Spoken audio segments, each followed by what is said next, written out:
오늘 우리 주시는 하나님의 말씀은 마태복음 10장 38절에서 39절 말씀, 마태복음 10장 38절에서 39절 말씀, 신약성경 16면에 있는 말씀이 되겠습니다.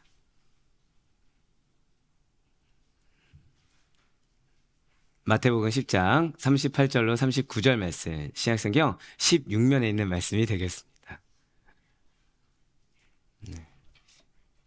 다음부터는 저희 장로님 기도를 좀 더 빨리 하는 게 좋을 것 같습니다. 기도 한 번만 했을 뿐인데 인원수가 늘어났네요.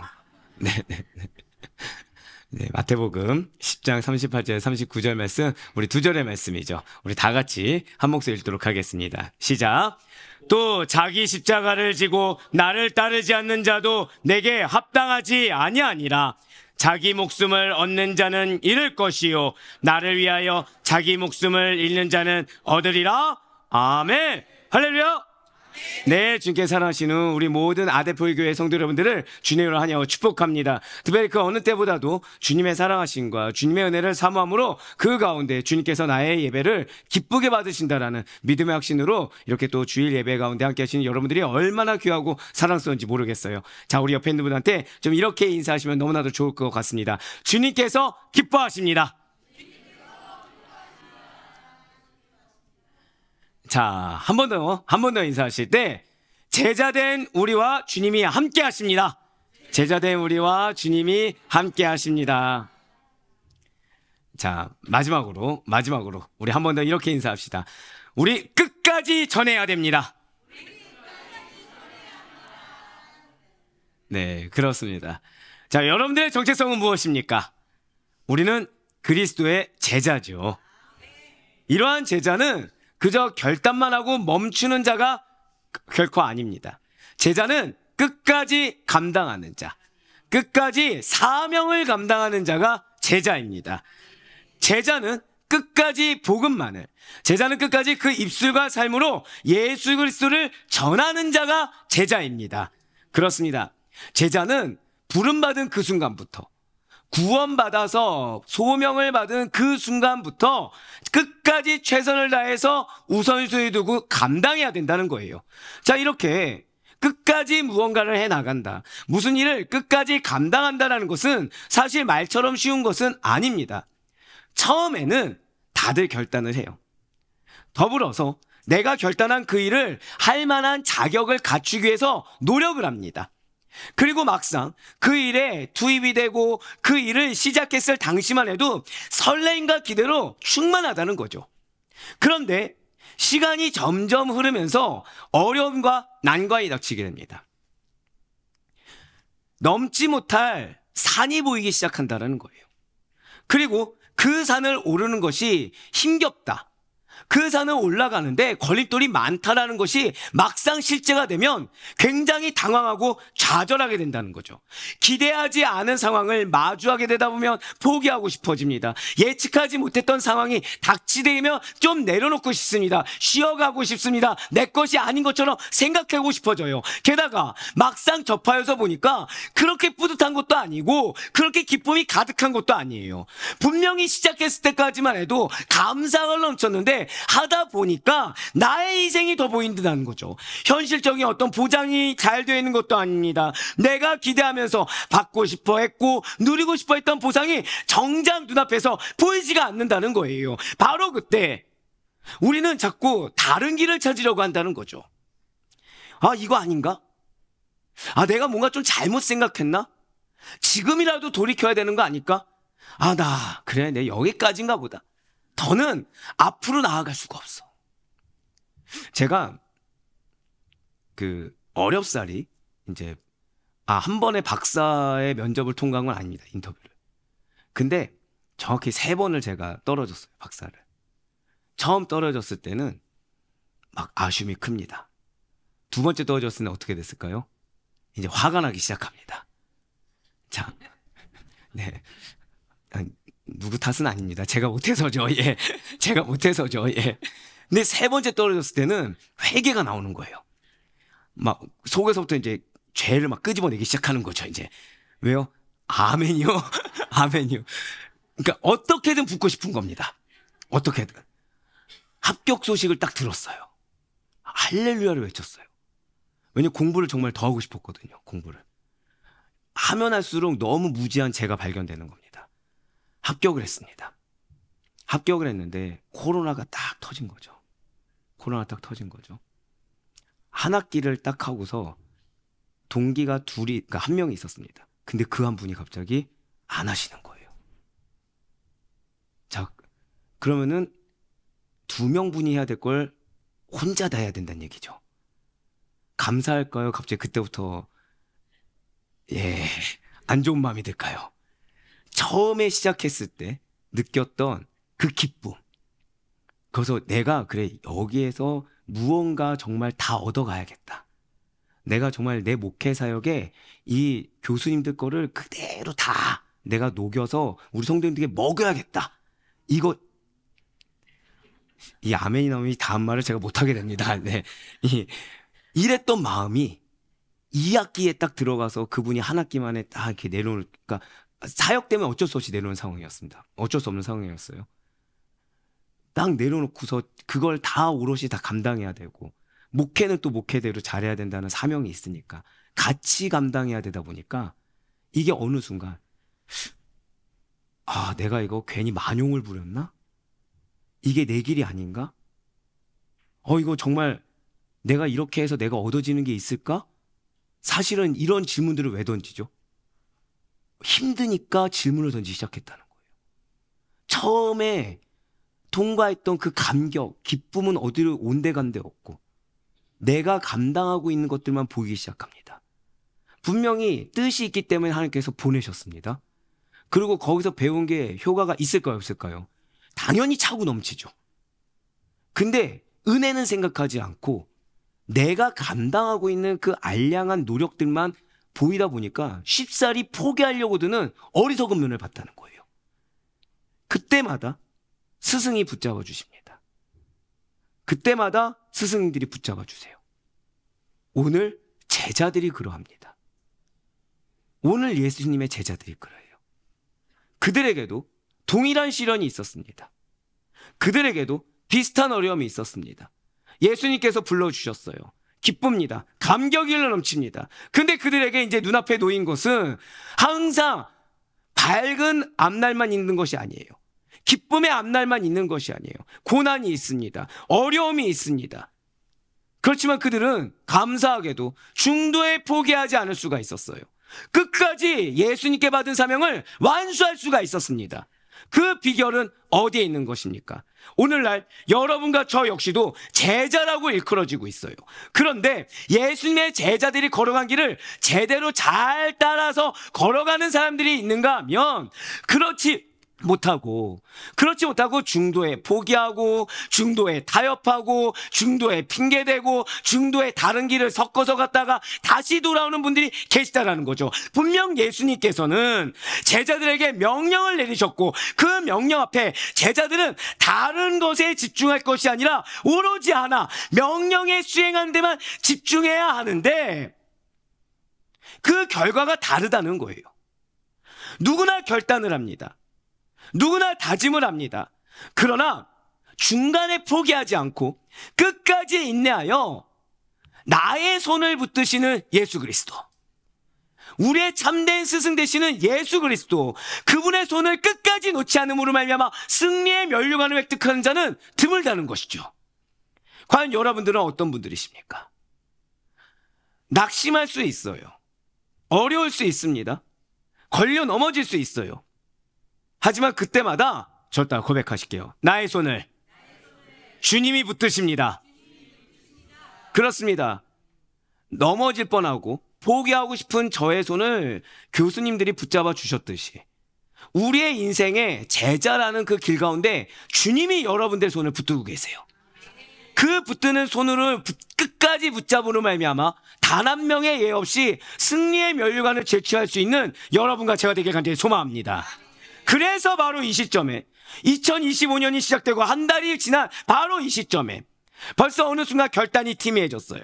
벌써 어느 순간 사명을 놓치고 있습니다. 벌써 어느 순간 삶이 팍팍하다 보니까 내 표대가 흐트러지고 내 인생의 어려움으로, 내 기도의 제목으로, 내가 해결할 문제로 은근슬쩍 시선을 돌리고 있는 우리에게 주님께서는 오늘의 말씀을 허락해 주셨다는 거예요. 바로 마태복음에서 예수를 때 시리즈 10번째 시간으로서 우리 다 같이 고백해 보실까요?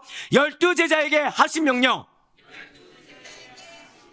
예, 12제자에게 하신 명령이라는 제목의 마태복음 10장 38절과 39절의 말씀을 통해서 예수님의 제자라는 정체성을 가지고 살아가고자 하는 여러분과 제가 지켜야 될 명령이 무엇인지 그것을 알고 그리스도께로부터 위임받은 그 사명, 우리에게 주어진 그 사명을 끝까지, 우리 한번 고백하실까요? 끝까지!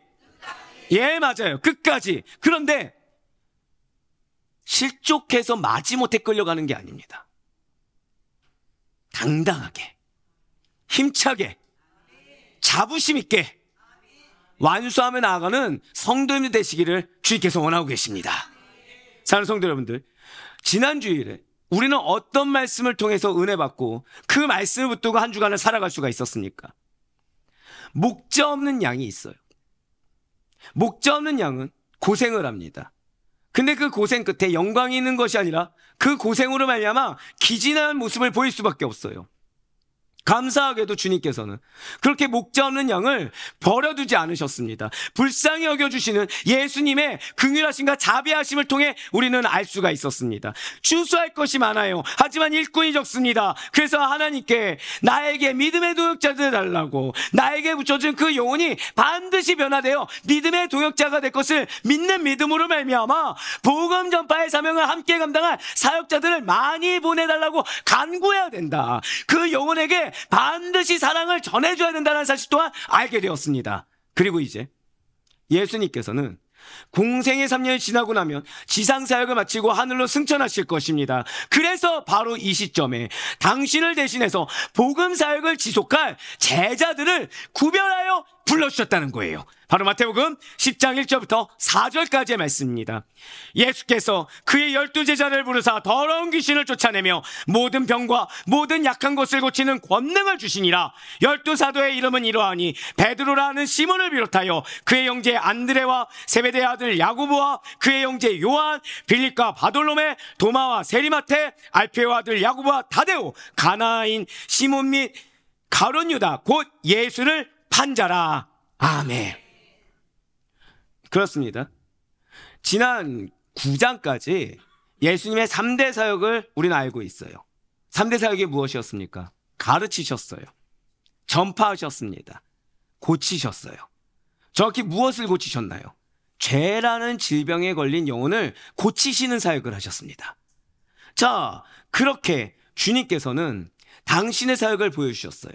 당신의 사역을 전하셨습니다. 그리고 지금 여기에 그러한 자랑스러운 예수님의 사역을 위임받아서 감당할 제자들의 명단이 기록되었어요. 이 제자들은 복음 사역을 위한, 예수님의 사역을 위임받기에 충분한 자질과 자격을 갖추기 위해서 예수님으로부터 천국과 하나님 나라의 비밀 그리고 구원의 진리에 대해서 배웠다는 것이죠. 뿐만 아니라 예수님과 함께 살면서 그분이 살아가는 모습과 그분의 행동, 그분의 말을 보고 듣고 익혔습니다. 그렇습니다. 그리스도의 제자가 어떠한 삶을 살아야 하는지 그들 스스로가 발견해내거나 만들어낼 수가 없어요. 여러분들은 제자입니다. 믿으십니까? 그런 여러분들이 무엇을 향해 나아갈지, 어떻게 해야 될지, 어떤 삶을 살아야 될지 죄송한 말씀이지만 여러분과 저는 만들어낼 수가 없어요. 우리가 아무리 발견하고자 노력해도 발견할 수가 없습니다. 제자는 반드시 기억하시길 바라요. 오직 예수님을 통해서만. 고백하실까요? 오직 예수님을 통해서만. 그렇습니다. 우리는 오직 예수님을 통해서만이 그리스도의 제자로서의 삶이 무엇인지 발견하고 익힐 수가 있다는 거예요. 내가 예수님을 배제하고 내가 인위적으로 내 개인의 생각으로 판단하고 결정져서 발견할 수 있는 것이 결코 아니에요. 내가 다른 누군가, 세상적인 사람이나 예수님을 배제한 세상의 누군가를 따라 산다고 해서 그것을 익힐 수 있는 것도 아닙니다. 오직 단 하나예요. 예수의 말씀을 들어야 됩니다. 예수의 가르침을 따라야 됩니다. 예수의 삶의 행동을 본받아 나아가야 된다는 거예요. 제자는 말 그대로 배우는 자입니다. 당연히 배우기만 해서는 안 되겠죠. 왜냐하면 제자는 익히는 자라는 뜻도 가지고 있기 때문이라는 거예요. 제자가 무엇이라고요? 고백하시겠습니다. 배우고 익히는 자. 그렇습니다. 제자는 배우고 익히는 자예요. 거기에 스승의 가르침을 따르는 자라는 것이죠. 그렇습니다. 지금 주님께서는 12명을 부르셨어요. 이 12명의 제자들은 다른 누구의 제자가 아닙니다. 예수님께서 불러주신 그 제자들이에요. 예수님께서 불러주신 제자들이 바로 12명의 제자인 것입니다.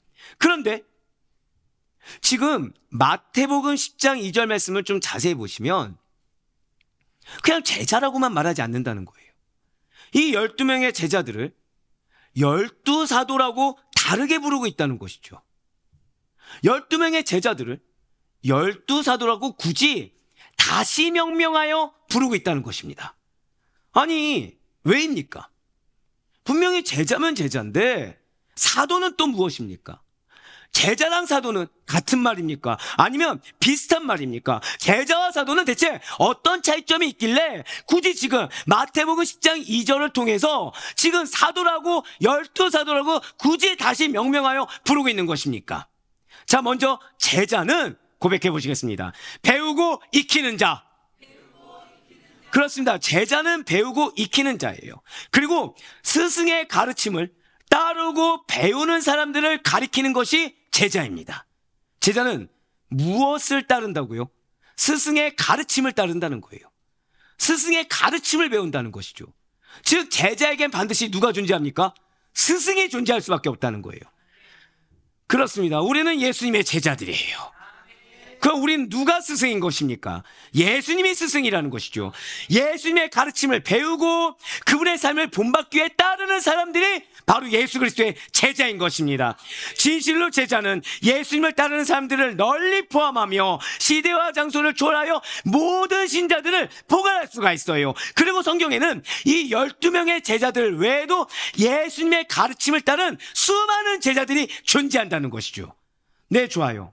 제자는 배우 익히는 자. 제자는 반드시 누가 있다고요? 스승이 있다는 걸 알았어요. 즉 제자는 반드시 스승만을 따라가야 됩니다. 그런데 예수님의 제자는 누굴 따른다고요? 예수님을 따르는 자들. 그러면 사도는 무엇일까요? 다음으로 사도는 고백해 보시겠습니다. 보냄을 받은 자. 그렇습니다. 사도는 보냄을 받은 자예요. 근데 정확히 말씀드리면 특정한 사명을 위해 공식적으로 보내어진 자가 사도라는 것이죠. 자, 예수님께 특별한 사명을 받은 이 12제자를 비롯한 소수의 제한된 사람들에게만 주어진 호칭이 바로 사도라는 것입니다. 즉, 이 시대에는 사도가 있을 수 있을까요? 없을까요? 없다라는 거예요. 일반적으로 12사도를 가리키지만 사도 바울과 같이 예외적으로 사도가 된 인물들도 있다라는 거예요. 자, 12제자 외에 지금 이렇게 보냄을 받은 자, 특정한 사명을 위해 공식적으로 보내어진 자, 즉 이런 사도, 또 다른 사도는 과연 12제자와 사도 바울 외에 또 누가 있단 말입니까? 바나바가 있습니다. 안드로니고와 유니아가 그러합니다. 주의 형제 야고보도 있습니다. 실루아노와 디모데, 그리고 고백하실까요? 예수 그리스도. 네, 그렇습니다. 예수 그리스도도 있다는 거예요. 자, 이 가운데 몇 구절만 살펴보면 다음과 같습니다. 사도행전 14장 14절의 말씀과 갈라디아서 1장 19절, 히브리서 3장 1절의 말씀을 다 같이 한번 보도록 하겠습니다. 두 사도 바나바와 바울이 듣고 옷을 찢고 무리 가운데 뛰어들어가서 소리질러. 자, 지금 바나바와 바울을 뭐라고 표현하고 있나요? 두 사도라고 표현하고 있죠. 자, 19절 말씀입니다. 주의 형제 야고보 외에 다른 사도들을 보지 못하였노라. 지금 야고보를 뭐라 표현하고 있습니까? 사도라고 표현하고 있어요. 자, 히브리서 3장 1절 말씀 우리 다 같이 읽도록 하겠습니다. 시작. 그러므로 함께 하늘의 부르심을 받은 거룩한 형제들아, 우리가 믿는 도리의 사도이시며 대제사장이신 예수를 깊이 생각하라. 아멘. 그렇습니다. 사도는 예수님의 권위로 특정한 임무를 수행하는 사람들로서 초대교회에서 복음을 전파했고 교회를 세웠어요. 자, 그런데 사도를 불러 임명하시는 그 주체가 되시는 즉 예수님, 이 예수님도 뭐라고 말씀하고 계세요? 도리의 사도이시며. 이 예수님 역시도 사도라는 사실이 매우 흥미롭다는 것입니다. 왜냐하면 지금 사도가 사도를 임명한 것이 되었어요. 하지만 지금 예수님이 이렇게 사도라고 불림받는 거, 이렇게 사도이신 것은 그렇게 놀랄만한 일이 아니라는 것이죠. 왜냐하면 예수님은 절대 고백하실게요. 하나님께로부터 보냄을 받았습니다. 바로 그거예요. 예수님께서는 하나님께로부터 보냄을 받은 분이시기 때문에 사도가 맞다는 것입니다. 네, 그렇습니다. 진실로 예수님께서는 첫 번째 사도이시고 위대한 사도이시며 모든 사도 중에 원천이라는 사실을 반드시 잊지 마시길 바라요. 이에 대해서 누가복음 4장 43절 말씀과 요한복음 17장 18절 말씀이 이렇게 증거하고 있습니다.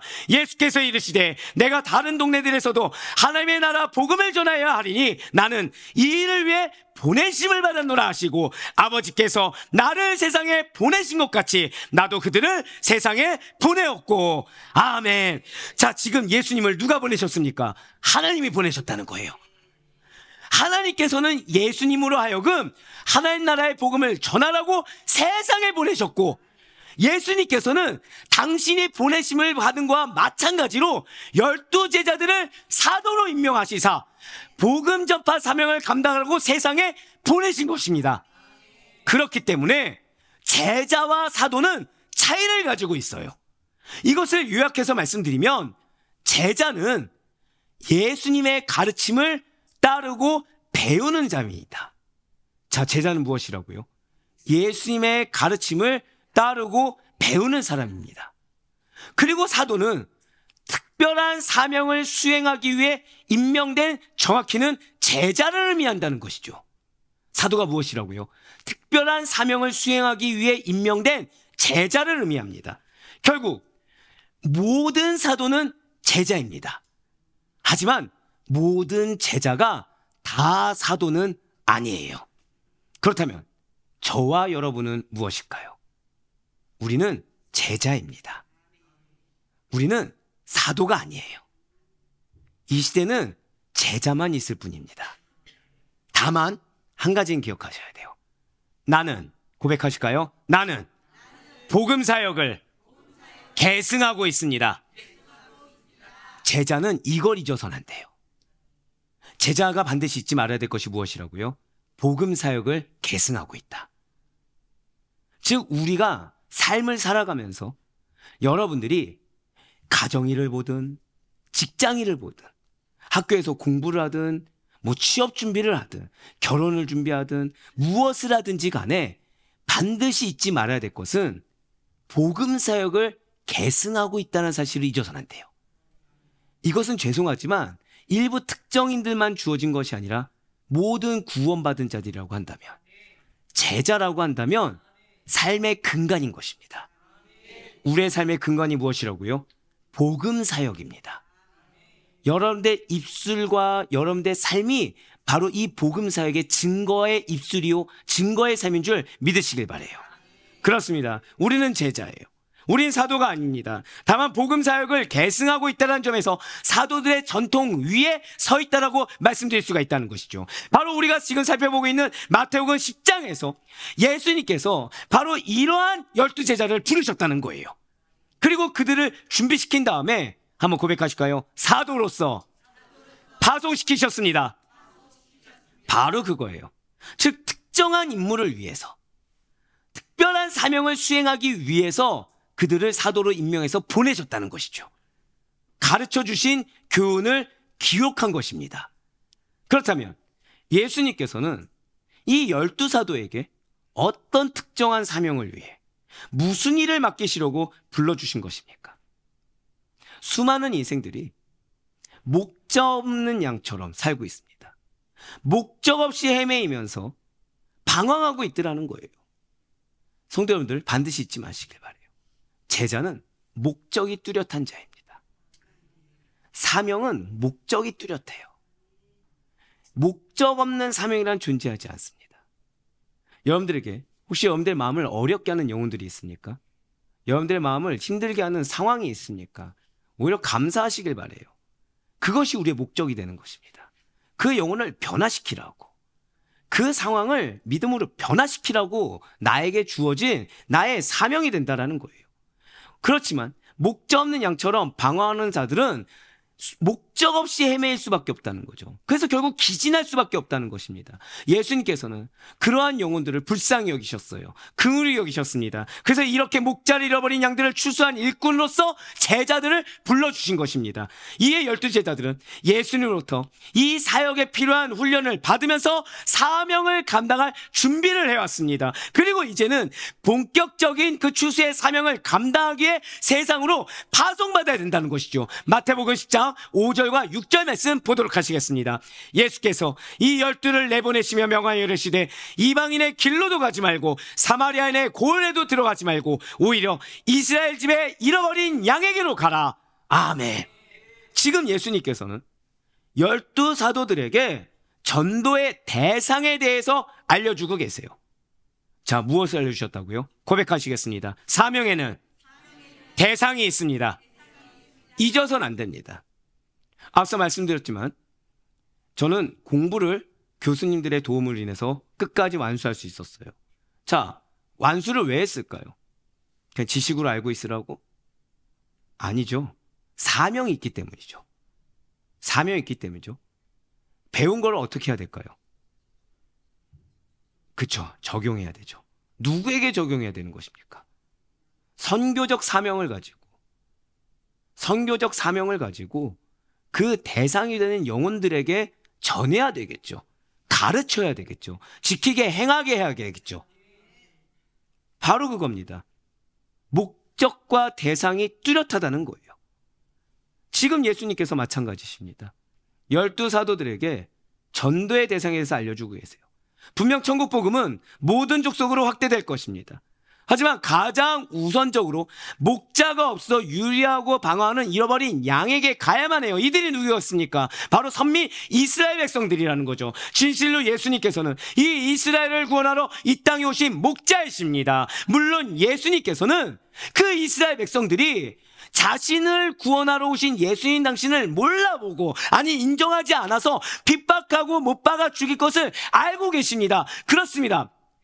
분명히 그 사명의 대상자가 되는 이스라엘 백성들은 예수 그리스도와 그분이 정하신 천국 복음을 거절할 거예요. 오히려 모진 핍박을 가할 것입니다. 고난의 대상이 될 거예요. 그리고 그 거절로 인해서 그들은 전도의 대상이 이스라엘 백성에서 이방인에게로 모든 족속으로 확정되게 될 것입니다. 사랑하는 성도 여러분들, 예수님께서 마찬가지로 여러분들을 선택하신 이유, 여러분들을 보내신 이유, 여러분들에게 사명을 주신 이유는 전도의 대상자들에게 보내시기 위함이에요. 우리를 이 타락하고 악한 세상에서 구별되어 불러주신 이유는 그저 우리 교회 안에서만 믿는 자들끼리 사이좋게 지내라고, 그저 교회 안에뿐만 아니라 내 마음에 맞는 사람들끼리만 서로 친하게 지내고 서로 잘났다 서로 좋다고 서로 축혀 올려주라고, 받은 복을 세면서 자축해서 나 하나 잘 믿으면 됐지 자기 이기적인 신앙에 머물러 있으라고, 내가 얼만큼 고생해서 이렇게 되었다, 내가 얼만큼 희생해서 이만큼 받았다, 이런 희생과 인내를 나의 의로 세우라고, 나의 어떤 허례허식으로 말미암아 사람들의 인정을 받으라고 부르신 것이 아니라는 거예요. 우리를 왜 불러주셨습니까? 우리는 이미 주님으로부터 영혼의 안식을 받은 자들입니다. 우리는 충만한 은혜를 받은 자들입니다. 우리는 넘치는 사랑을 받은 자들입니다. 할렐루야. 그 다음에는 반드시 세상으로, 그 다음에는 반드시 그 영혼으로 돌아가야 된다는 거예요. 왜요? 고백하실게요. 반드시 변화시켜야 합니다. 그렇습니다. 진실로 여러분과 저는 세상을 기피하는 자들이 아니에요. 진실로 여러분과 저는 세상과 사람 그 영혼을 편견 어린 눈으로 바라보고 적대시하는 자들도 아닙니다. 진실로 여러분과 저는 영적 우월감을 가지고 교만을 가지고 상대의 영혼을 깔아뭉개는 자들도 아니라는 거예요. 여러분과 저는 이 세상을 변화시킬 자로, 여러분과 저는 그 영혼을 변화시킬 자로, 이 세상과 영혼에게 복음을 전하는 자로 보내심을 받았다는 사실을 반드시 잊지 마시길 바라겠습니다. 우리가 이렇게 보내심을 받았어요. 우리 이렇게 선택하여 주셨어요. 그럴 때 주님께서는 우리에게 아무것도 없이 보내신 것이 아니에요.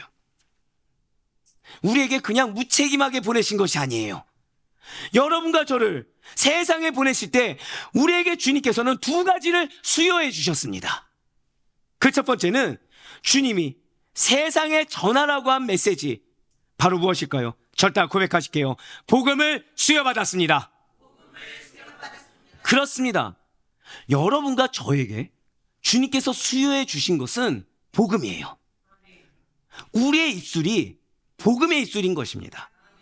그러라고 우리를 지금 이 땅 가운데 보내셨고, 그러라고 우리를 구원해 주셨고, 그러라고 우리에게 사명을 주셨다는 거예요. 왜입니까? 지금 이 복음이 어떻길래 우리에게 수여해 주신 것입니까?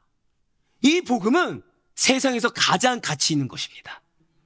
가장 귀한 걸 우리에게 맡기셨어요. 생명을 걸고 바쳐서라도 반드시 취해야 하는 귀중한 소식이 이 복음입니다. 바꿀 수 없는 보물을 우리에게 수여해 주신 거예요. 이렇게 복음을 전해받은 자는 영생을 얻기 때문에 우리가 세상에 보내심을 받을 때에는 세상에서는 발견하기 어려운 최대의 선물을 들고 나아가는 자가 여러분과 저라는 것이죠.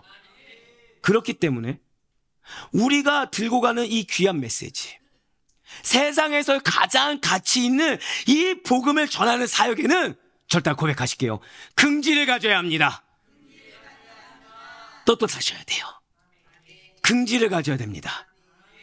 저와 여러분은 12사도의 사명을 이어받은 자들입니다. 우리는 쓸모없고 가치 없는 어떤 무언가를 세일즈하는 자들이 아니라는 거예요. 우리는 그 사람의 눈치를 보면서 이걸 팔면 나한테 유익이 있는데 내 유익을 위해서 이 사람이 이걸 사줘야 되는데 라는 영업사원이 아니라는 것입니다. 한번 고백하실까요? 영혼을 위해, 그 영혼을 위해서, 그 영혼이 영생을 얻어야 되는데 지금 목자 없는 양처럼 허랑방탕하게 살면서 깨닫지 못하는 그 안타까운 영혼이 영생을 얻어서 구원받을 수 있는 길을 전하기 위해 우리는 12사도의 사명을 이어받은 그 정체성을 가지고 나아간 긍지 있는 복음 사명자라는 것이죠. 사람들에게 생명을 되찾아 줄 그 복음을 값없이 나눠주는 보람된 일을 하는 자가 제자요 여러분과 저라는 것입니다. 그래서 여러분과 제가 세상에 보내심을 받을 때, 여러분과 저를 그 영혼에게 보내실 때 주님께서는 이 메시지, 이 복음 외에 또 한 가지를 주셨다는 거예요.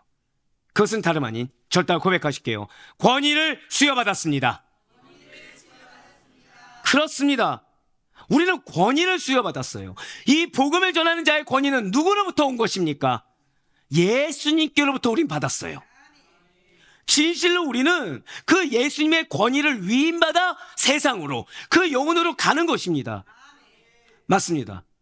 우리는 주님을 경험하길 원해요. 정확히 말씀드릴까요?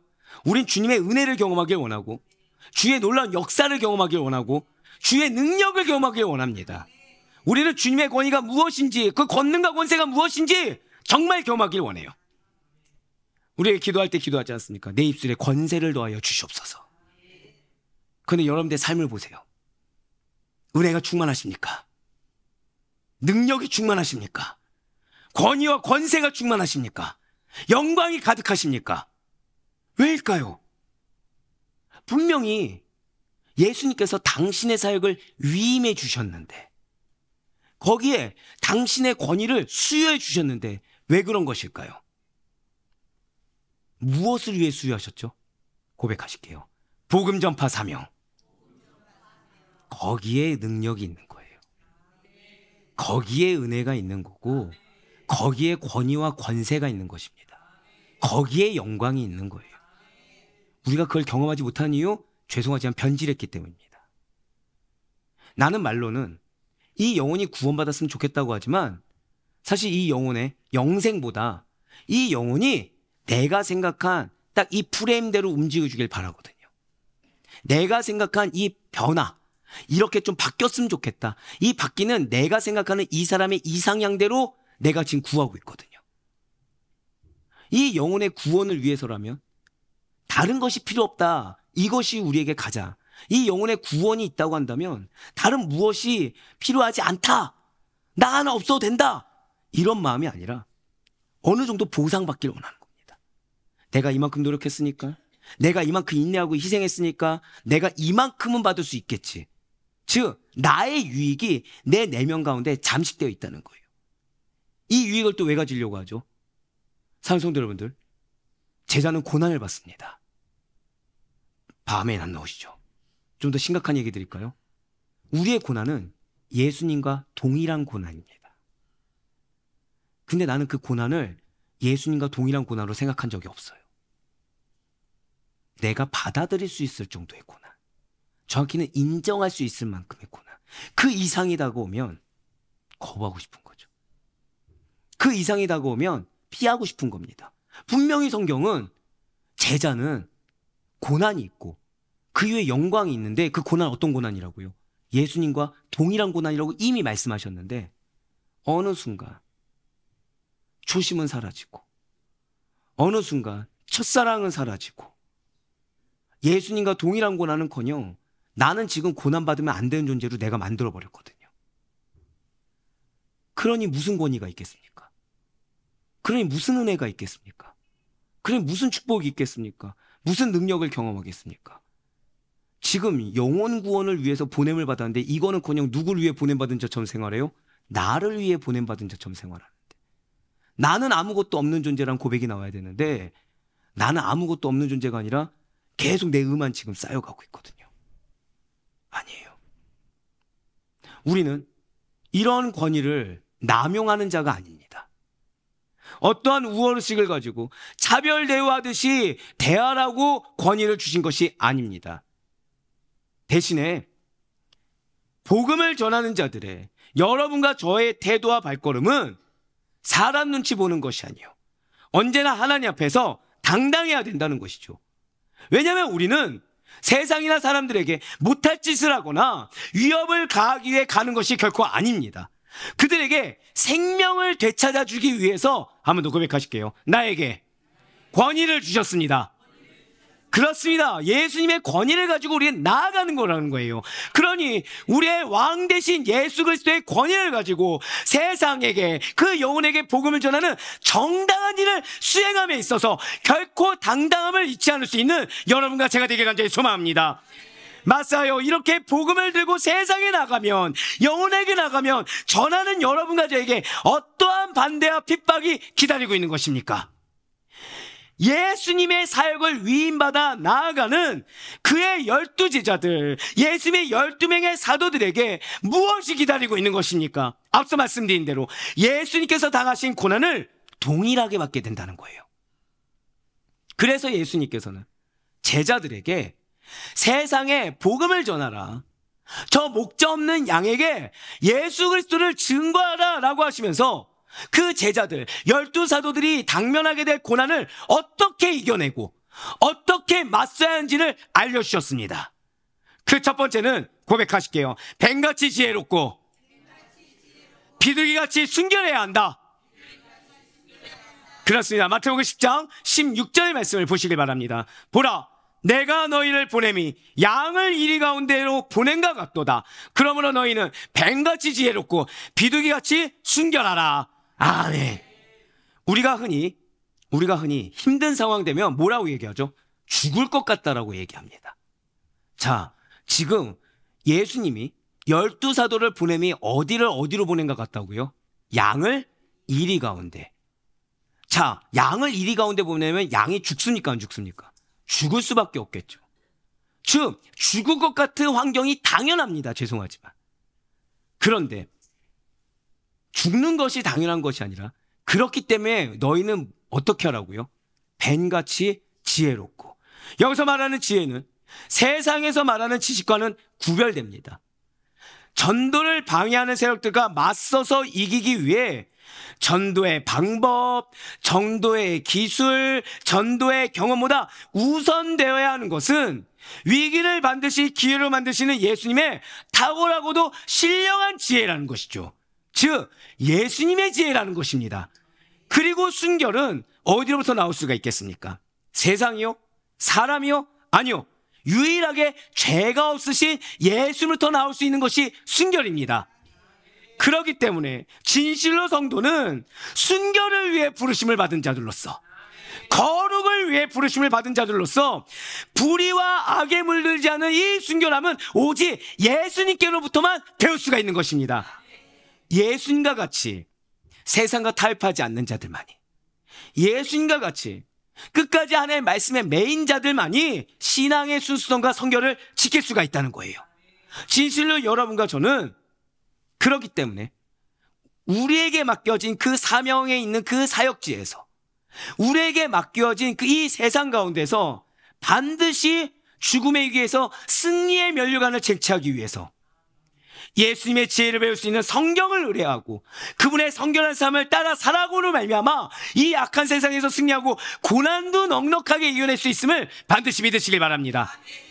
두 번째로, 고난을 끝까지 견디되 핍박을 받을 때는 피하여 생명을 보존하라는 거예요. 끝까지 견뎌야 됩니다. 하지만 핍박을 받을 때, 정확히는 하나님의 때에는 피하여 생명을 보존함으로 전도의 효율을 기하라고 예수님은 명령하셨다는 것이죠. 마태복음 10장 22절부터 23절까지의 말씀입니다. 또 너희가 내 이름으로 말미암아 모든 사람에게 미움을 받을 것이나 끝까지 견디는 자는 구원을 얻으리라. 이 동네에서 너희를 박해하거든 저 동네로 피하라. 내가 진실로 너희에게 이르노니 이스라엘의 모든 동네를 다 다니지 못하여서 인자가 오리라. 아멘. 그렇습니다. 피하는 거의 전제는 한번 고백하실까요? 끝까지 견디라. 그렇습니다. 끝까지 인내하는 거예요. 끝까지 견뎌보지도 않고 피하는 것은 아닙니다. 복음을 전하다가 당하는 고난이나 그 영혼에 대해서, 그 사람에 대해서 받는 미움이 있을 때 죄송하지만 끝까지 견뎌야 돼요. 도저히 내가 못해 먹겠다고 중간에 자포자기해서는, 하나의 때가 임하지 않았는데도 불구하고 자포자기해서는 안 되는 것입니다. 또한 우리가 인내한다고 하면서 그냥 무조건적으로 참는다고 해서 잘 견뎠다고 칭찬받을 수 있는 것도 아니라는 거예요. 무슨 일이 있더라도 끝까지 버틴다라는 관용적인 표현으로 우리가 자주 쓰는 말이 있어요. 목에 칼이 들어와도 나는 이거 짓을 하겠다. 이렇게 목에 칼이 들어왔습니다. 죽든지 말든지 나는 몰라 라는 자세는 만용이라는 것이죠. 위기와 박해가 왔음에도 불구하고, 정확히는 피할 때가 되었음에도 불구하고 피하지 않고, 즉 죽지 않아야 될 때 그대로 죽임을 당하면서 역시 순교하길 잘했어라고 내가 스스로 순교라고 칭하는 사람은 결코 지혜롭지 않다라는 거예요. 우리는 분별할 수 있어야 됩니다. 우리가 고난 앞에서 피하는 지혜를 발휘해야 하는 이유, 정말 이때가 피할 때인지 이때가 끝까지 인내해야 될지 분별해야 되는 이유는 내 목숨이, 그 다음에 내 상황이 예수님보다 더 소중해서가 결코 아니라는 거죠. 오직 예수님을 위해서, 예수님에 맡겨주신 이 복음전도의 사명을 끝까지 완수하기 위해서 하나님의 허락하에 잠시 잠깐 피하여 목숨을 보호하는 것입니다. 잘 먹고 잘 살기 위해서 목숨을 보존하는 것이 아니에요. 지금 있는 이 환경이 내가 자존심이 상해서 보존하는 것이 아닙니다. 지금 힘든 것을 모면하고자 피하는 것도 아닙니다. 스스로와 타협하고 핑계대면서 피하는 지혜를 발휘했다고 하는 것은 더더욱 아닙니다. 나의 본분과 그 사명을 지속하기 위해서 피하여 목숨을 보존하는 것이라는 거죠. 그래서 예수님께서는 핍박을 받을 때 피하여 생명을 보존함으로 전도율을 높이라. 그러기 위해서 무엇을 하라? 절대 고백하실게요. 반드시 분별하라. 우리가 성령 충만 두고 기도해야 되는 이유가 바로 여기 있습니다. 분별할 담대하기 위해서예요. 이게 감정의 소리인지 인간의 생각인지 아니면 성령의 음성인지 성령의 뜻하심인지 반드시 분별할 수 있는 영적 분별력이 여러분과 저의 것이 되길 간절히 소망합니다. 세 번째로 두려워 말고 담대하게 전하라는 거예요. 마태복음 10장 27절과 28절 말씀 보시길 바라요. 내가 너희에게 어두운 데서 이르는 것을 광명한 데서 말하며 너희가 귓속말로 듣는 것을 집 위에서 전파하라. 몸은 죽여도 영혼은 능히 죽이지 못하는 자들을 두려워하지 말고 오직 몸과 영혼을 능히 지옥에 멸하실 수 있는 이를 두려워하라. 아멘. 진실로 예수님께서는 자, 이 앞에 뭐라 말씀하셨죠? 당당하라고 말씀하셨습니다. 부끄러워하지 말라는 거예요. 사람의 눈치가 아니라 누구를 바라봐야 됩니까? 하나님을 바라보라는 거죠.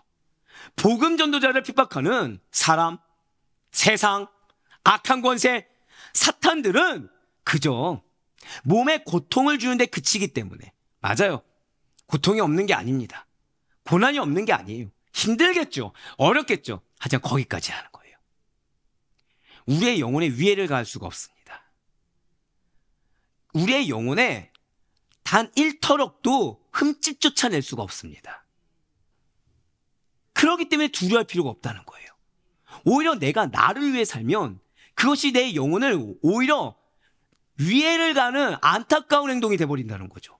하지만 예수님을 위해 살면, 예수의 사명을 위해서 살면 우리의 영혼은 오히려 보존받는다는 거예요. 세상 사람들이 생각하는 극한 고통의 끝이 무엇입니까? 죽음이에요. 죽음. 힘들고 어려우면 보통 우리들이 죽을 만큼 힘들다고 하지 않습니까? 하지만 여러분과 저, 죄송하지만 여러분, 정말 죽을 만큼 힘들었던 적 없으십니까? 있어요. 있습니다. 이러느니 잘 죽겠는 게 낫겠다. 있습니다. 수치스러운 적도 있고, 자존심 상한 적도 있고, 마음 어려운 적도 있고, 정말 낙심해가지고 일어설 힘조차 없는 적도 분명히 존재합니다. 그래서 지금 여러분들 어디 계십니까? 어디 계십니까? 네, 광명에 계시죠. 네, 지금 교회에 계시죠. 네. 우린 죽지 않았어요. 우리 아직 죽지 않았습니다. 작은 참새 한 마리도 정성껏 돌보시는 주님께서 당신의 12사도들을, 여러분과 저를 지켜주지 않으실 이유가 없으십니다.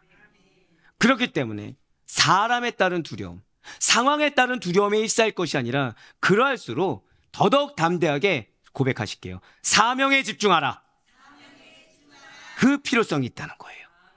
더더욱 담대하게 사명에 집중할 필요성이 있는 것입니다. 분명 당시의 제자들은 예수님의 사명과 복음의 진리를 제대로 이해하지 못한 상황이었어요. 하지만 예수님께서 죽으시고 부활하신 후에 성령님께서 오시면 반드시 권능을 받아 땅끝까지 복음을 전하게 될 것입니다. 그것도 어두운 곳에 숨어서 몰래 전하는 것이 아니에요. 담대하게 사람들이 다 보는 곳에서 전해야 되고 또 그렇게 될 것입니다. 사람들이 다 볼 수 있도록 집의 지붕 위에 올라와서 공개적으로 복음을 자랑스럽게 선포하게 된다는 거예요. 진실로 하나님을 두려워하는 자는 세상에 대한 두려움에서 벗어날 수 있다는 사실을 잊지 마시길 바라요. 그래서 예수님께서는 이렇게 담대하게 당당하게 예수님의 사명을 위임받아 전할 12사도들의 바람직한 자세는 다른 것이 필요한 것이 아니라 십자가를 지고 목숨까지도 아끼지 않는 절대적인 희생과 헌신이라고 가르치고 계신 것입니다. 바로 오늘 보면 마태복음 10장 38절과 39절의 말씀입니다. 또 자기 십자가를 지고 나를 따르지 않는 자도 내게 합당하지 아니하니라. 자기 목숨을 얻는 자는 잃을 것이요 나를 위하여 자기 목숨을 잃는 자는 얻으리라. 아멘. 그렇습니다. 우리 끝까지 사명을 감당해야 돼요. 그 끝까지의 한계가 자기 목숨을 잃는 데까지입니다. 진실로 우리가 예수 그리스도의 남은 고난을 채우며 자기 십자가를 질 때 그 희생과 헌신의 극한은 자기 목숨을 잃는 데까지인다는 거죠. 그런데 여기서 오해하시면 안 돼요. 마태복음 10장 39절에서 말하는 이 목숨이라는 것은 단순히 육체적인 생명, 육체적인 호흡만을 가리키는 것이 아닙니다. 우리의 정신, 우리의 마음, 우리의 욕구, 즉 여기에 감정, 자존심 이런 것까지 다 포함하고 있다는 거죠. 무엇입니까? 예수님의 보내심을 받은 12사도가 다짐할 각오는, 아니 좀 더 디테일하게요, 여러분과 저에게는 약속이 있습니다. 우리에게 반드시 기업이 있습니다. 정말 믿으십니까? 그럼 여러분과 제가 다짐할 각오는 우리의 마음이 어떠하든지, 우리의 정신 상태가 좋든지 안 좋든지, 우리의 마음이 괜찮든지 안 괜찮든지, 우리의 욕구를 참을 수 있든지 없든지 상관없이 절대 고백하실게요. 사명이 최우선입니다. 바로 그거예요. 복음 전도의 사명, 우리에게 맡겨진 그 사명을 최우선적으로 고려해야 된다는 것이죠.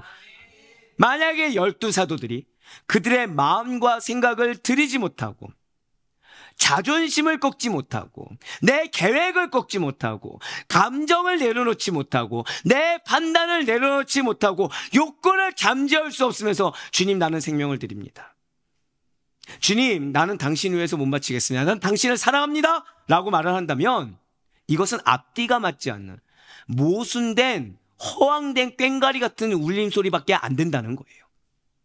사랑하는 성도 여러분들, 여러분들에 맡겨진 영혼들이 있습니다.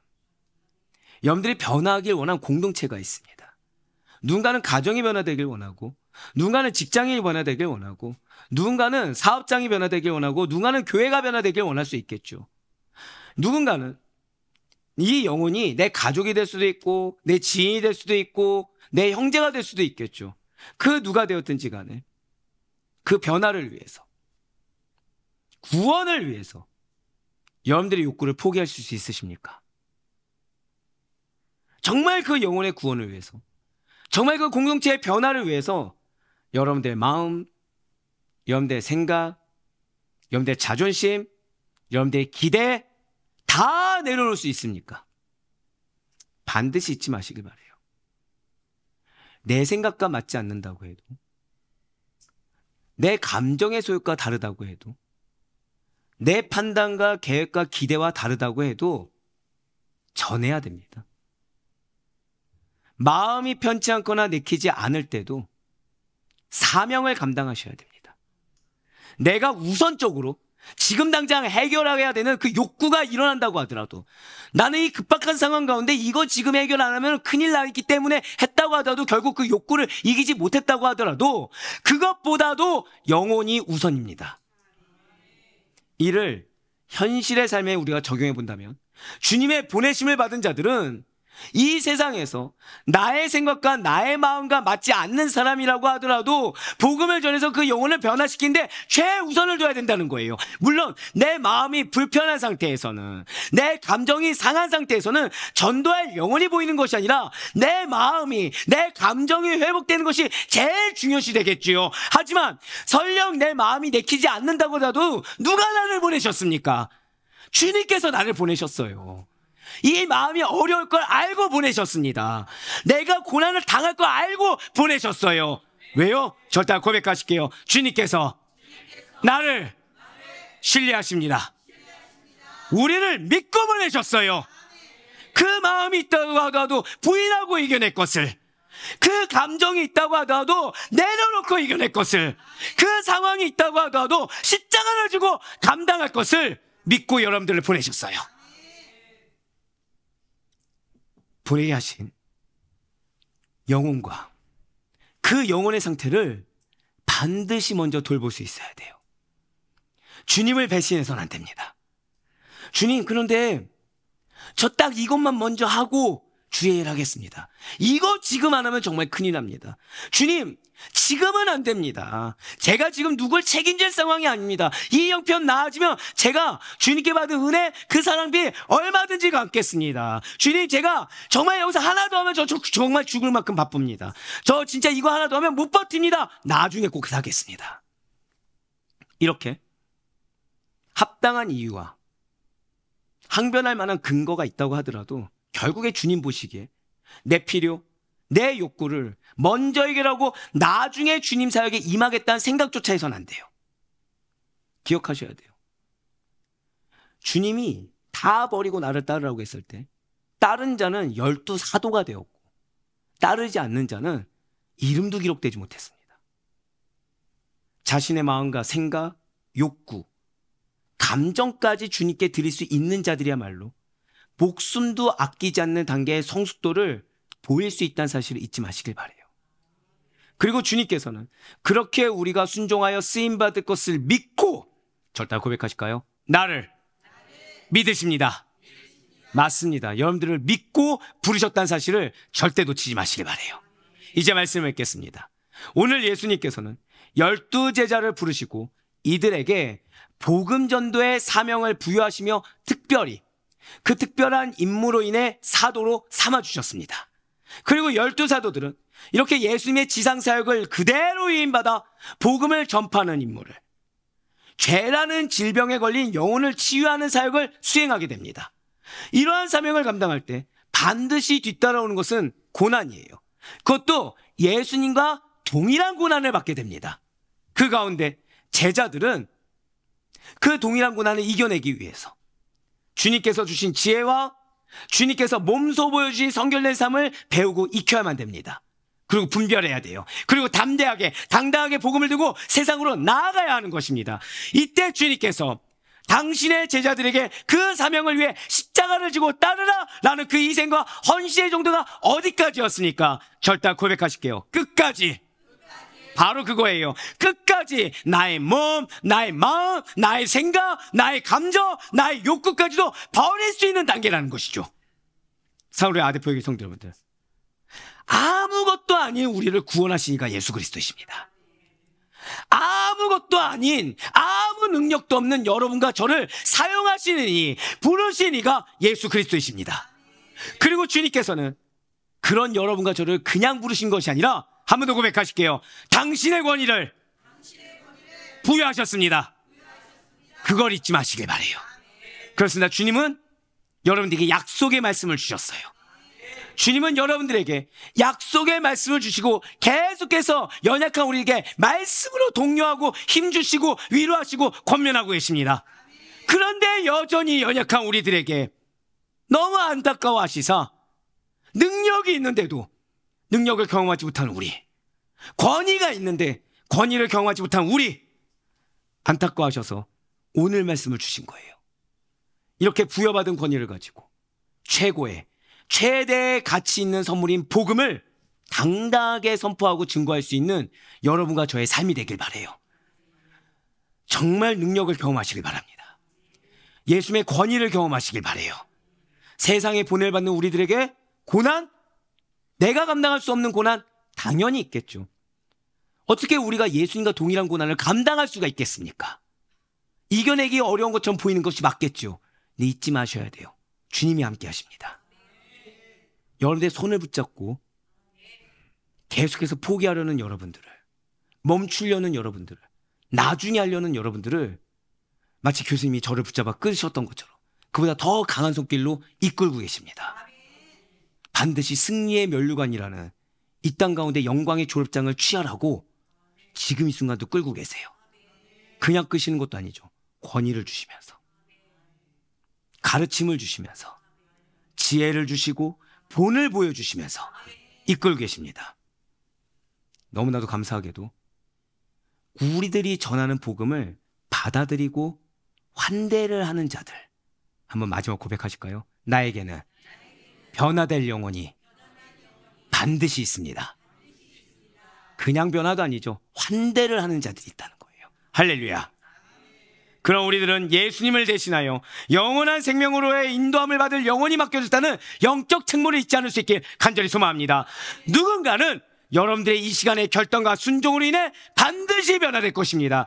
누군가는 여러분들의 제자로서의 그 사명, 우선된 사명으로 인해 구원받게 될 것을 반드시 믿으시길 바랍니다. 그러니 바로 권업기는 인류에게 있어서 가장 최고이자 최고의 가치 있는 선물이 복음을 전하는 귀한 사명을, 권위를 부여받은 자에 합당하게 여러분들을 통해서 구원받게 될 영혼의 무게를 확신함으로 오직 예수 그리스도를 따라 그분께 하신 명령에 항상 아멘으로 화답하셔서 더욱더 크게 권세와 능력으로 쓰임받을 수 있는 우리 사랑하는 성도님들의 삶이 될 수 있기를 주님의 이름으로 간절히 축원합니다.